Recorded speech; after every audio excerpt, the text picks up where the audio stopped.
La mañana del 16 de marzo de 1968 comenzó como tantas otras en el pequeño corazón rural de la provincia de Quang Nguyen, en Vietnam del Sur. El sol apenas asomaba sobre los arrozales, tiñendo los campos de oro. Los aldeanos de My Lai, parte de la zona más amplia de Son Mai, comenzaban a despertar. Los campesinos se preparaban para arar, las madres encendían el fuego para el desayuno, y los niños reían mientras sacaban agua del pozo comunal.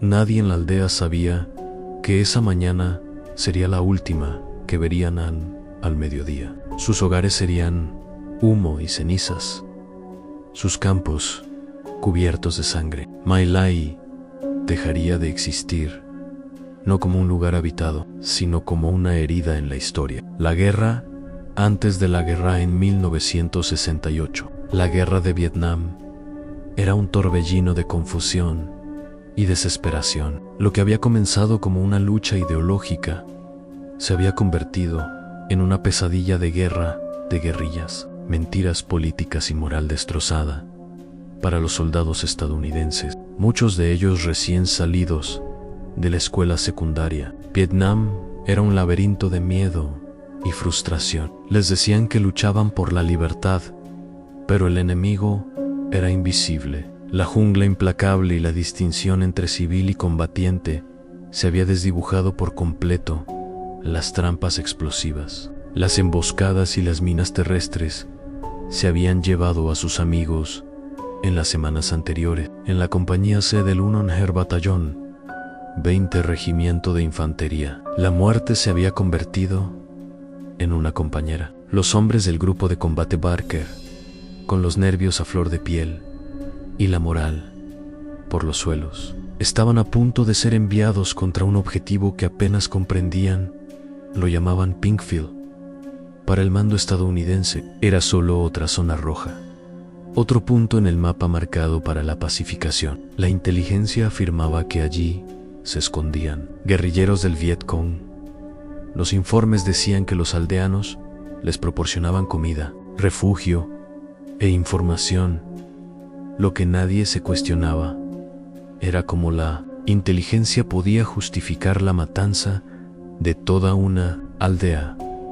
Órdenes de muerte. La noche del 15 de marzo se celebró una reunión informativa. El capitán Ernest Medina, comandante de la compañía C, se presentó ante sus hombres. Su tono era sombrío, sus palabras tajantes.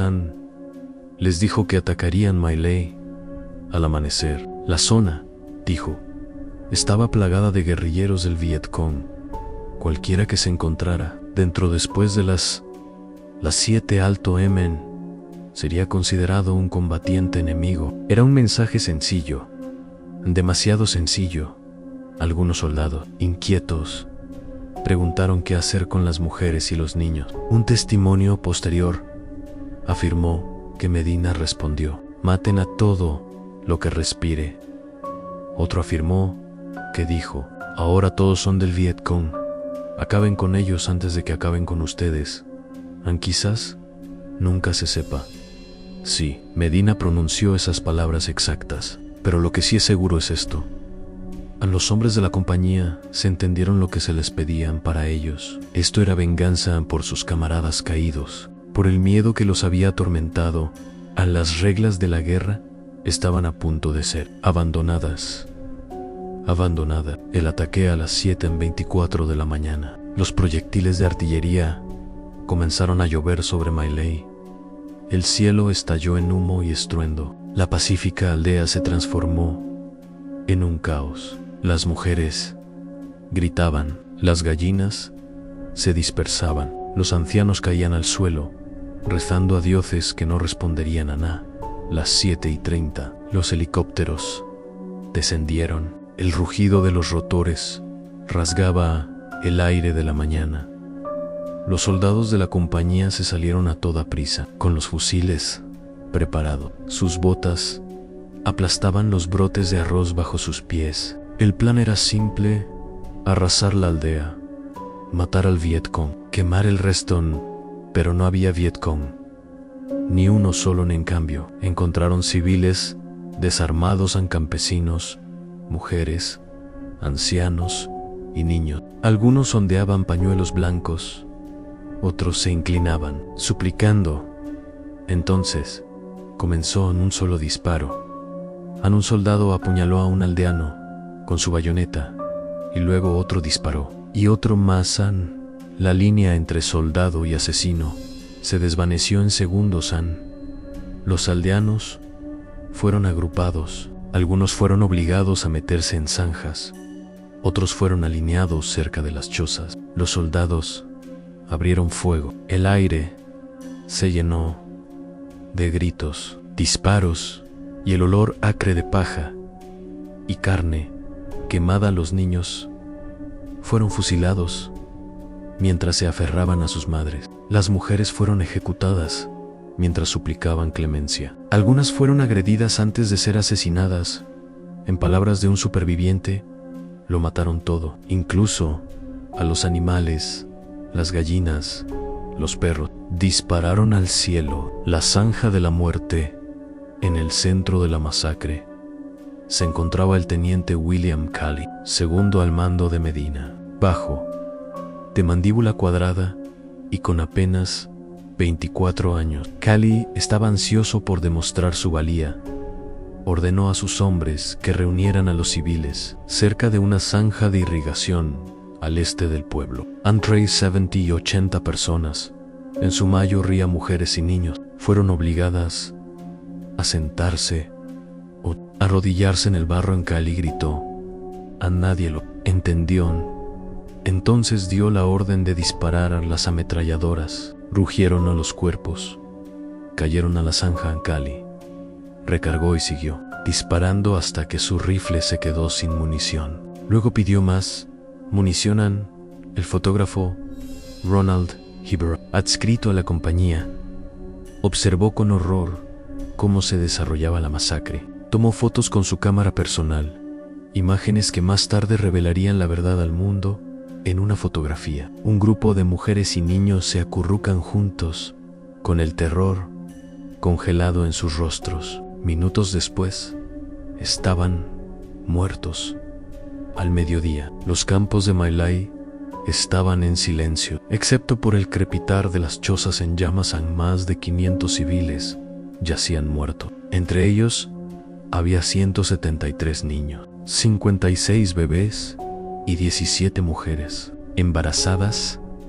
A los soldados encontraron un solo rifle en todo el pueblo, un cielo que se negó a mirar hacia otro lado. No todos los estadounidenses perdieron su humanidad ese día sobre My Lai. Un pequeño helicóptero de observación pilotado por el suboficial Hugh Thompson Jr.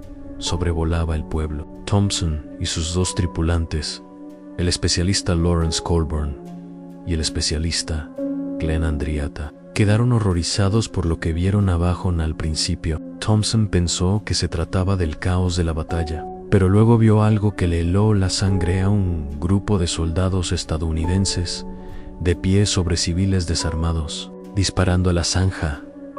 Comunicó por radio con sus superiores, pero no obtuvo respuesta. A momentos después, vio a una mujer arrastrándose por el campo, sangrando pero viva. Thompson aterrizó su helicóptero cerca de ella, pero antes de que pudiera alcanzarla, el capitán Medina se acercó y la ejecutó de un disparo en la cabeza. En ese momento, Thompson comprendió lo que estaba sucediendo. Esto no era una batalla, era un asesinato. Vio a más civiles escondidos en un búnker, mientras las tropas de Calley avanzaban hacia ellos. Thompson aterrizó su helicóptero entre los soldados y los aldeanos, bloqueando físicamente su paso. Bajó y se enfrentó a Calley, cara a cara. «Ayúdenlos», dijo Thompson. Calley se burló. «Mejor matarlos», respondió. Thompson se giró hacia su artillero y dio una orden impensable. «Si disparan contra esos civiles, abran fuego contra los estadounidenses». Nadie disparó. En cambio, Thompson y su tripulación comenzaron a evacuar a los civiles en helicóptero, realizando varios viajes bajo la amenaza de ser abatidos. Andriota incluso bajó a la zanja llena de cadáveres para sacar a un niño pequeño, vivo, temblando y empapado en sangre. Salvaron a 12 personas, a 12 de entre cientos. El silencio, después a las 2 de la tarde. La matanza había terminado. La compañía se comunicó por radio: misión cumplida. El recuento oficial: han 128 Vietcongs muertos. No se reportaron muertes de civiles. El coronel Oran Henderson, al mando de la Fuerza de Tarea Barker, felicitó a la unidad. Pocos días después, el general William Westmoreland envió un mensaje elogiando su éxito. Los periódicos publicaron la noticia: "Han victoria estadounidense en Pinkville". Decían los titulares. No se mencionaba a las mujeres, no se mencionaba a los niños pero entre los soldados algo se removió. Comenzaron a hablar en voz baja, con miedo, sobre lo que realmente había sucedido. Un soldado, Ron Ridenour, no podía olvidarlo. Meses después, sobrevolando My Lai, vio la zanja de irrigación todavía llena de huesos. La imagen lo atormentaba. Comenzó a escribir cartas al Congreso, al Pentágono e incluso al presidente, exigiendo una investigación. Nadie respondió. Se suponía que la masacre de My Lai desaparecería, enterrada bajo papeleo, negación y propaganda. Pero la verdad aún no había terminado con el mundo porque ni siquiera la zanja más profunda puede enterrar la culpa para siempre. Cuando el sol comenzó a ponerse sobre My Lai, el 16 de marzo de 1968, los gritos hacía tiempo que habían cesado. El aire apestaba a paja quemada, pólvora y sangre. La zanja, antes un arrozal donde los campesinos trabajaban descalzos, se había convertido en un cementerio, un pozo de miembros y rostros congelados por el terror. Durante horas, los estadounidenses habían disparado, recargado y vuelto a disparar. Y cuando se les acabó la munición, usaron granadas, bayonetas y culatas de fusil. En la masacre había terminado pero la guerra contra la verdad acababa de comenzar. Y en el informe de las mentiras, cuando los helicópteros despegaron y los hombres de la compañía Charlie regresaron a la base, nadie habló. Algunos temblaban, otros reían nerviosamente, alardeando de cuántos Vietcong habían matado. El teniente William Calley mostraba una extraña calma, como si estuviera convencido de haber cumplido con su deber en el cuartel general. El capitán Ernest Medina compiló el informe posterior a la acción. En él figuraban 128 Vietcong muertos, ninguna baja civil, una operación limpia, un éxito. La burocracia militar se tragó el informe sin cuestionarlo. Para quienes estaban lejos del barro y la sangre, My Lai fue otra victoria. Pero para los hombres que lo habían presenciado, el recuerdo se aferraba a ellos como el humo. Algunos lo ahogaron en alcohol, otros lo enterraron bajo el silencio. Sin embargo, un soldado, Ronald Ridenour, no podía olvidarlo. Él no había estado allí, pero había escuchado las historias susurradas por quienes sí lo estuvieron. Hombres destrozados por la culpa, hombres atormentados por lo que habían hecho. Y así, Ridenour comenzó a escribir. Envió cartas a 30 miembros del Congreso, al Pentágono y al propio presidente, describiendo con meticuloso detalle la masacre que había tenido lugar. Durante meses no sucedió nada. Sus cartas se perdieron en los archivos de Washington, pero la verdad, como el agua, se abre camino incluso a través de las grietas más pequeña. Y ahí el susurro se convierte en tormenta. Finales de 1969, el periodista Seymour Hersh, un reportero joven, e incansable. Se enteró de las acusaciones de Ridenour. Siguió el rastro a través de rumores, pistas falsas y puertas cerradas, hasta que encontró a William Calley, a la espera de un discreto consejo de guerra. Por un incidente en Vietnam, Hirsch publicó su primer artículo el 13 de noviembre de 1969. Comenzaba con una frase que caló hondo. Un teniente estadounidense está acusado de masacrar a más de 100 civiles vietnamitas desarmados en el mundo. Se detuvo a escuchar. Días después salieron a la luz las fotografías en las imágenes a color de Ronald Hebero, que mostraban cuerpos desnudos, niños asesinados y mujeres abrazadas en la muerte. Aparecieron en las revistas Life y Time, vistas por millones de personas. La ilusión de la superioridad moral estadounidense se hizo añicos de la noche a la mañana. Lo que el ejército estadounidense había intentado enterrar bajo medallas y propaganda ahora estaba al descubierto. Ante el mundo, el público reaccionó con conmoción y horror, pero también con confusión. ¿Cómo podían los soldados estadounidenses, hijos, hermanos, héroes, hacer esto? ¿Y por qué el gobierno lo había ocultado durante tanto tiempo? Y en el juicio de una nación en 1971, el teniente Calley finalmente fue juzgado por el asesinato premeditado de 22 civiles. La sala del tribunal estaba repleta de tensión. Familias de soldados llenaban los bancos, mirando con desprecio a los periodistas y manifestantes. Afuera, los manifestantes sostenían pancartas que decían: «Liberen a Calley». Solo seguía órdenes. Para muchos estadounidenses, Calley no era un asesino, sino un chivo expiatorio, el producto de una guerra que ya no entendían, pero que no podían abandonar. A la defensa de Calley fue escalofriantemente simple. Estaba siguiendo órdenes. Me dijeron que todos en esa aldea eran el enemigo. En la fiscalía argumentó que ninguna orden podía justificar la masacre de niños. Las fotografías se mostraron en el tribunal. El jurado guardó silencio. Después de semanas de testimonios, llegó el veredicto en culpable, cadena perpetua. Pero la justicia, en tiempos de guerra, rara vez dura mucho. A los pocos días, el presidente Richard Nixon intervino y puso a Calley bajo arresto domiciliario.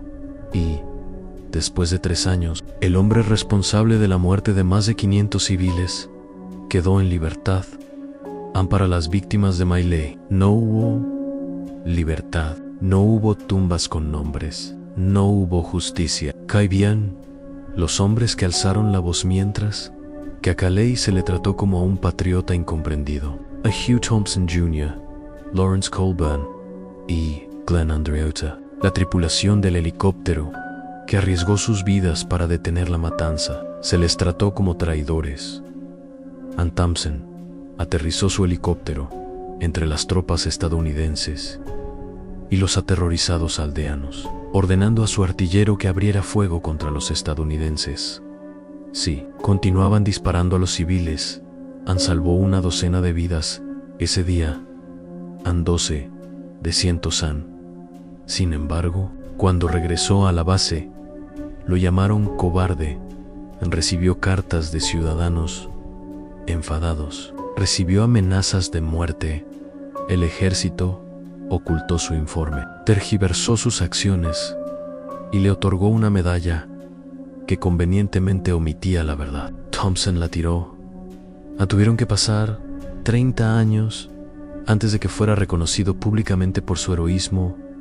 Para entonces, Glenn Andreotta ya había muerto en combate, y los fantasmas de My Lai ya habían marcado a todas las almas involucradas. Hubo el mecanismo de la negación cuando estalló el escándalo. El gobierno estadounidense inició investigaciones internas. La investigación Peer, un laberinto de 1000 páginas de entrevistas y pruebas, El informe confirmó lo que el mundo ya sabía. La masacre había ocurrido.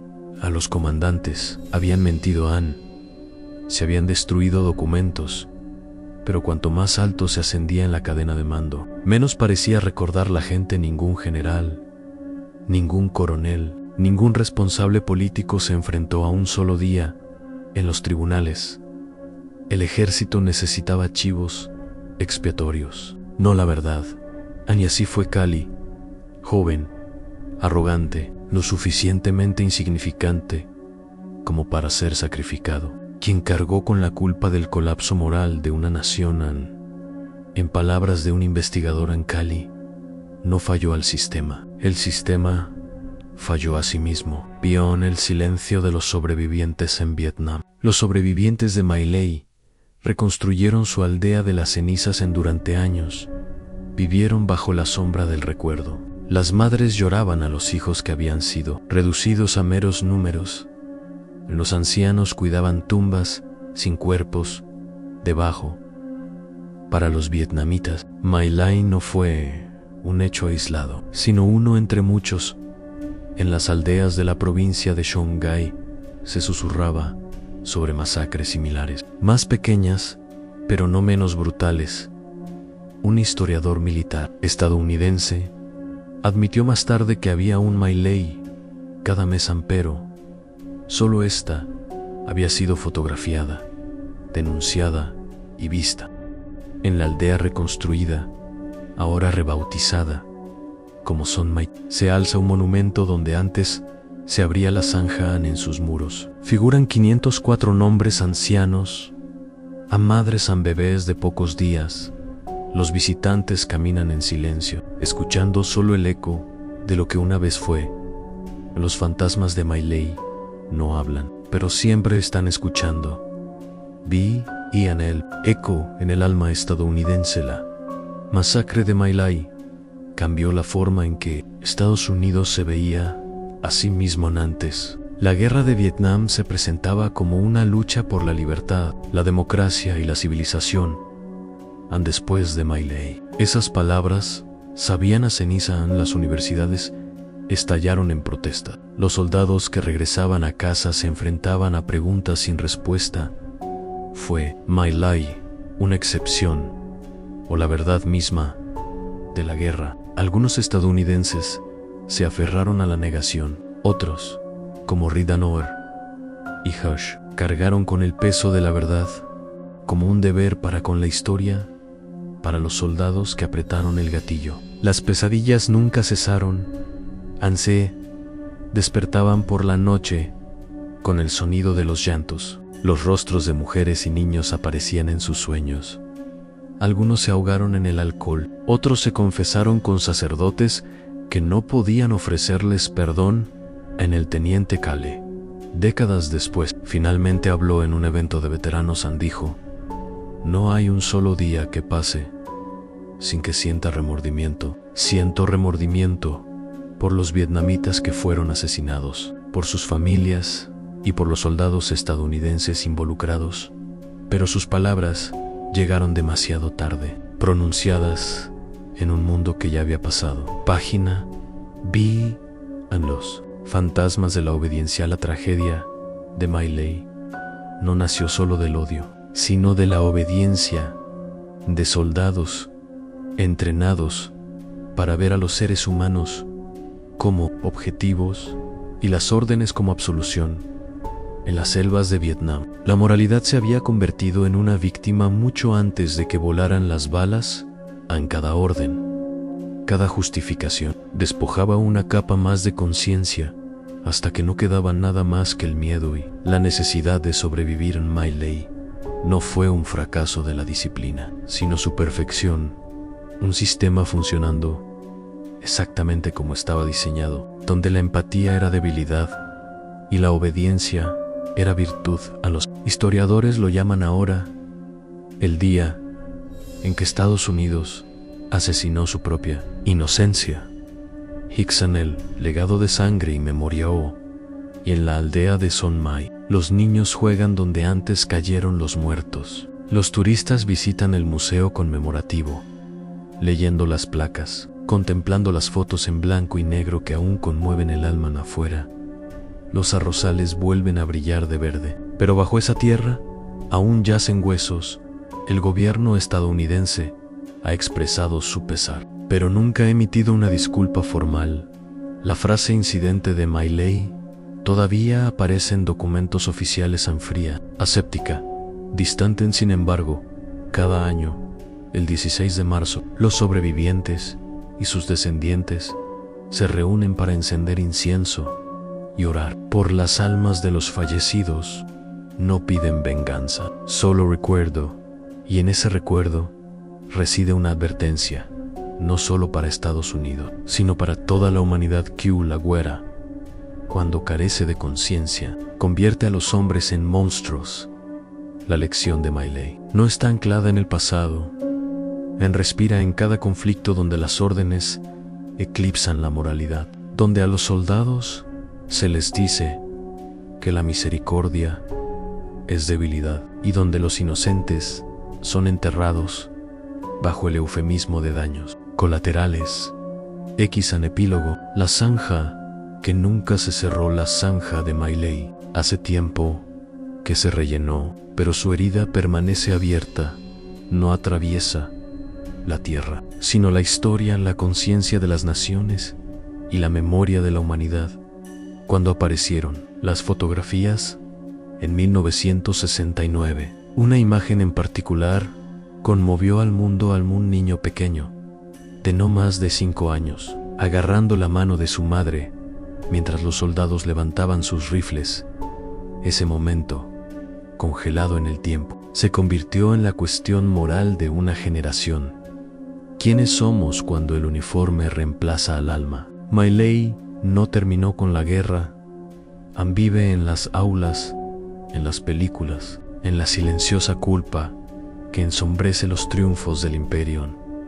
Para quienes lo estudian, la lección es brutal, pero clara. En el mal no siempre nace del odio, a veces nace de la obediencia, el miedo y el silencio de quienes eligen no. La selva havelt crecer, las tumbas se han desvanecido, pero en el corazón de Vietnam, cuando el viento sopla entre los arrozales, susurra las mismas palabras una y otra vez. Nunca olvides, My Lai.